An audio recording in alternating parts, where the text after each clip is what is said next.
When we look at the 90s, there is one figure who completely defined the era of quiet luxury and the clean girl aesthetic long before it was a TikTok trend. Carolyn Bessette-Kennedy. But before we dive in, I want to make something very clear. This is an analysis of the character as portrayed in Ryan Murphy's American Love Story, not a judgment of the real woman whose life ended in tragedy. We are exploring the universal human struggle her character represents on screen. The struggle of hiding your fragility behind an intimidating facade, the terrifying reality of losing your identity in a relationship, and the unbearable pressure of public expectation. This is a story about what happens when you are forced to look perfectly put together while secretly falling apart. To understand how she fell apart, we first have to look at how she protected herself.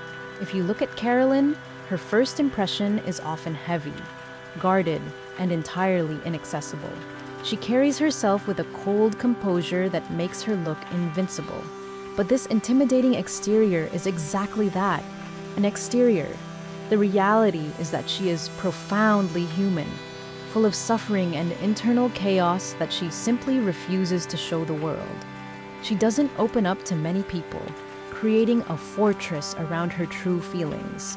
But there is a heartbreaking scene in a cafe where she finally drops the mask and admits to John how utterly broken she feels inside. This dynamic is incredibly relatable. We build these impenetrable, untouchable facades to survive, while secretly carrying an immense amount of self-doubt. The tragedy is that when you present yourself as an unbreakable, cold force, people forget that you can bleed. And this internal bleeding only gets worse when she enters the Kennedy bubble. Before John, Carolyn was a brilliant, successful PR executive at Calvin Klein. She had her own career, her own rhythm, her own identity, but the gravitational pull of John F. Kennedy Jr.'s world was too strong. This is perhaps the most painful part of her character arc.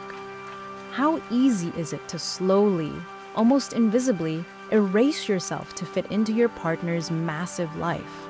You compromise on your boundaries, you step back from your own ambitions, and suddenly you are no longer the main character of your own story. You are just the girlfriend or the wife. Carolyn's character shows us the quiet tragedy of abandoning your own potential and shrinking your life to support someone else's legacy. Because she shrank her own life, the people around her, especially John, tried to fill the void for her.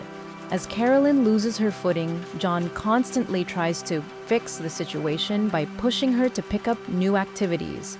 He suggests she work for a magazine, try jewelry design, or get involved in charities.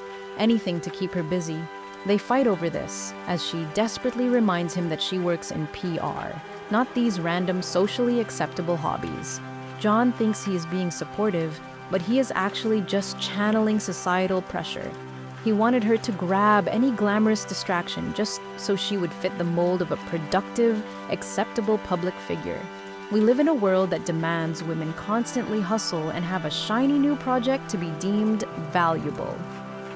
But grabbing a random activity just to please your partner or society is the absolute worst thing you can do when you are losing your mind. If you genuinely need a pause to figure yourself out, you cannot listen to other people.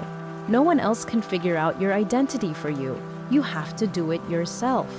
Carolyn's storyline is a warning. Do not bend to societal pressure. Do not take on random projects or fake us a new personality just to make the people around you feel more comfortable. Society will always try to push you into a convenient box, but if you cave in, you will deeply regret it later. Sometimes you just need to sit in the uncomfortable silence and figure out who you actually are without anyone else's input. In the end, Carolyn Bessette-Kennedy remains a fascinating character because of the deeply human contradiction she represents. She was a woman who had the world at her feet, yet felt entirely trapped by it. Her story is a mirror for anyone who has ever compromised their own identity for love, or felt the crushing weight of having to look untouchable while breaking down. She reminds us that perfection is an illusion, and that protecting your own identity is the most important thing you will ever do. Because if you don't fight for who you are, the world will happily decide for you. Let me know in the comments who you want me to analyze next, and make sure to subscribe for more character deep dives.